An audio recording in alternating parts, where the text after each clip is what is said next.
여러분 안녕하세요. 고품격 문학 채널의 조영민입니다. 이 채널은 청소년들이 만들어가는 문학 방송입니다. 우리나라에서는 문학을 공부한다 라고 하면 수능과 내신 성적을 위해서 지식 중심으로 공부를 하기 때문에 문학은 재미없는 것으로만, 그리고 억지로 해야 되는 것으로만 인식하게 되었는데요. 사실 오랜 역사 속에서 문학은 우리 인간들의 좋은 친구였습니다. 슬픈 역사 속에서 담긴 그런 아픔들을 담아내기도 했고요. 지배계층에 대한 불만을 호소하는 도구로 사용하기도 했습니다. 역사 속에서 문학은 이렇게 빼놓을 수 없는 좋은 친구였는데요. 왜 우리는 문학을 지루하고 어렵게 공부해야만 하게 되었던 것일까요? 바로 문학의 중요한 요소라고 할 수 있는 공감과 정서를 제외하고 문학 읽기를 했기 때문이겠죠. 문학에는 인간만이 가질 수 있는 엄청난 감성이 담겨 있어요. 사물과 현상을 보면서 우리는 자연과학적 이해를 하기도 합니다. 그리고 사회학적 이해를 하기도 합니다. 하지만 사물과 현상을 통해서 우리는 자신만의 느낌, 또 개인의 이야기, 경험, 성향들을 통해서 오감으로 다가오는 총체적 반응을 하기도 합니다. 그러니까 쉽게 말해서 우리는 삶을 살아가면서 경험을 하며 지성적 이해만을 하며 살아가는 것이 아니라 정서적 이해가 함께 이루어진다는 이야기입니다. 그래서 문학을 읽고 공감하며 친구가 되어가면서 우리는 인생을 온전히 알아갈 수 있는 것이죠. 파커 팔머는 그의 책 가르침과 배움의 영성에서 안다는 것은 사랑하는 것이다 라는 말을 했습니다. 이 세상을 안다는 것, 즉 사랑한다는 것은 무엇일까요? 온전한 삶은 대상을 사랑하는 단계에 이를 때 온전히 삶의 과정에 있다고 할 수 있는데요. 사람에 대한 사랑을 예로 한번 들어볼까요? 사람을 사랑을 해도 그냥 그 사람에 대한 신상을 파악하고 배경을 이해한다고 해서 사랑이 시작되는 않지요. 그 사람과의 많은 경험과 대화, 그리고 관계 속에서 정서적인 교감이 있어야만 사랑이 싹트고 깊어지게 됩니다. 그러한 과정에 있을 때 우리는 그 사람을 안다 라고 할 수 있을 것입니다. 그렇듯 우리는 문학을 통해 세상과 관계를 맺고 경험을 하며 정서적인 교감을 하면서 성장할 수 있습니다. 깊은 사랑을 경험하고 교감하며 세상을 알아가는 것, 그것이 우리가 마주해야 할 배움 아닐까요? 이제 우리는 너무나도 사랑스러운 10대들의 감성으로 읽고 알게 된 세상과 사람에 대해 방송으로 만나보게 될 것입니다. 우리 친구들이 매주 다양한 문학을 접하고 느끼며 정리한 내용을 공감하기 쉽게 다양한 방송의 형태로 보여줄 것입니다. 시와 소설, 희곡, 에세이 등 다양한 문학의 장르를 다양한 목소리로 만나면서 정서적인 성장과 세상과의 만남이 이루어지기를 바랍니다. 오늘 시 하나를 읽어드리고 채널 소개를 마칠까 합니다. 윤동주의 별 해는 밤을 읽어드릴 건데요. 한번 잘 들어보시고 함께 공감하시고 또 소감을 나누면 좋겠습니다.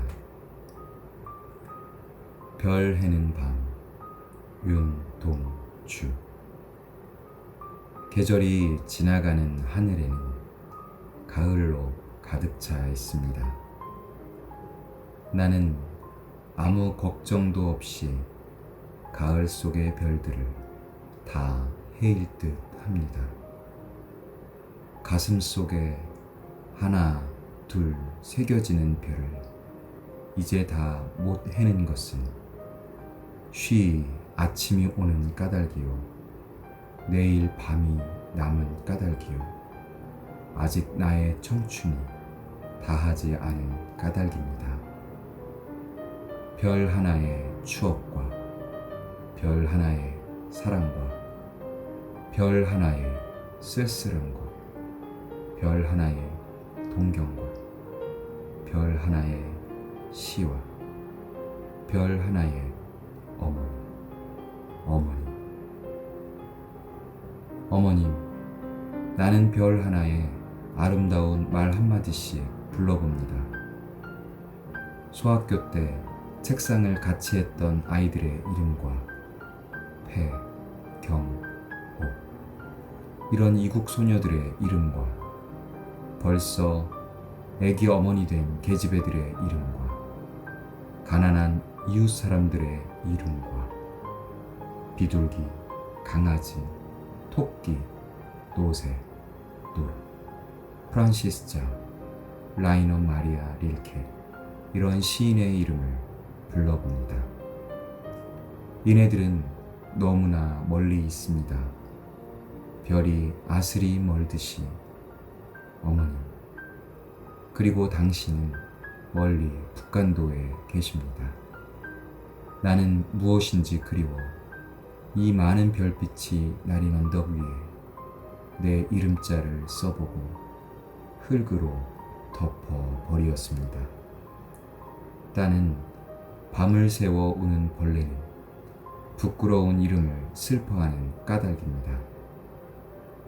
그러나 겨울이 지나고 나의 별에도 봄이 오면 무덤 위에 파란 잔디가 피어나듯이 내 이름자 묻힌 언덕 위에도 자랑처럼 풀이 무성할 계획이다.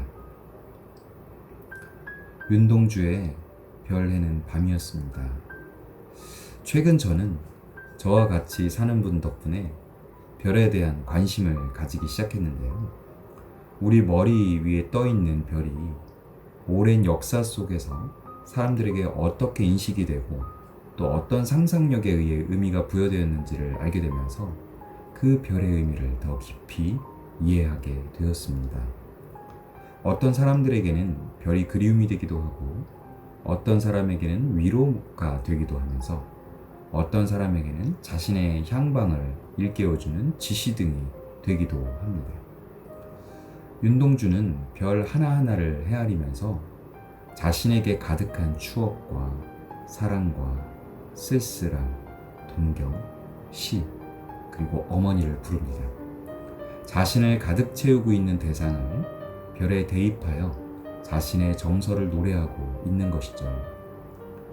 그리고 자신이 부르고 싶은 이름들을 불러보며 그 이름들이 너무나 멀리 있는 존재들이라고 고백하면서 그리움을 토로하고 있습니다.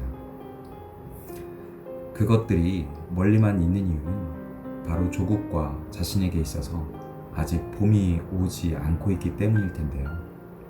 그 봄이 와야만 자신의 무덤에도 풀이 무성할 것이라고 말을 합니다. 윤동주의 세상은 자신과 별개일 수 없었습니다. 자신을 둘러싸고 있는 가족과 배움터, 조국은 곧 자신과 연결되어 있는 공동체였던 것이죠. 그들은 멀리 떨어져 있기에 그리움의 대상이었고 아직 겨울이었기에 자신의 별에 풀이 돋아나게 할 수 없었습니다. 윤동주 시인은 세상을 몹시도 사랑했던 것 같습니다. 그렇기에 그 세상을 향한 그리움과 안타까움, 부끄러움을 가득 담은 시들을 써내려왔던 것 같습니다. 저에게 있어서 별은 내가 얼마나 소중한 존재인지를 알게 해주는 표시와 같습니다. 그리고 옆에 있는 사람들이 동일하게 얼마나 소중한 존재인지를 알게 해주기도 합니다. 그래서 별을 보고 있으면 우리가 얼마나 소중한 존재이고 또 존중받아야 할 존재인지를 알게 해주죠. 그것이 바로 별에 대한 저만의 감성이자 이야기인 것이죠. 그것은 저에게 별의 이야기를 들려주는 저의 아내와 윤동주 시인 덕에 생긴 감성이고 저만의 자아 존중감이 반영된 정서일 것입니다. 여러분에게 별은 어떤 의미일까요?